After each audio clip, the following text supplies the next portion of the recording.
Okey, Emas 7 PHEV ni harga dia bermula daripada RM105,800 sehingga ke RM125,800. Dan ini adalah varian Prime, varian tengah, dan dia berharga sebanyak RM120,000. Pada pendapat aku lah, korang patut tengok ni je sebenarnya. Tak payah nak pergi ke Premium Plus. Secara ringkas, Emas 7 PHEV ni dia diklasifikasikan dalam segmen C SUV, di mana untuk yang tengah mencari sebuah SUV yang boleh memuatkan 5 orang secara selesa, mungkin korang boleh pertimbangkan Emas 7 PHEV ni. Untuk sebuah SUV segmen C, aku boleh katakan ruangan dalam ni bagaikan SUV segmen D, di mana kalau barisan kedua ni diangkat, korang akan mempunyai ruang kargo sebesar lebih daripada 500 liter. Tapi bila ruang ini dibaringkan, korang dapat expandkan benda ni lebih daripada 2000 liter. Bila korang dah baringkan ni, korang nak baring, barang letak mana? Jangan risau, sebab dia ada multi-level storage. So korang boleh nampak, boleh masuk sebiji beg di dalam tu.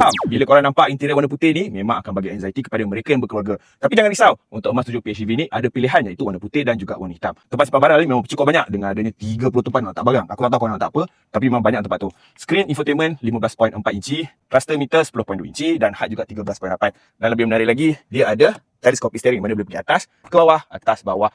Tubik masuk, tubik masuk, tubik masuk.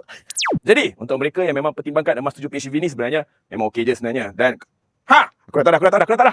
Rupa dia macam Iron Man.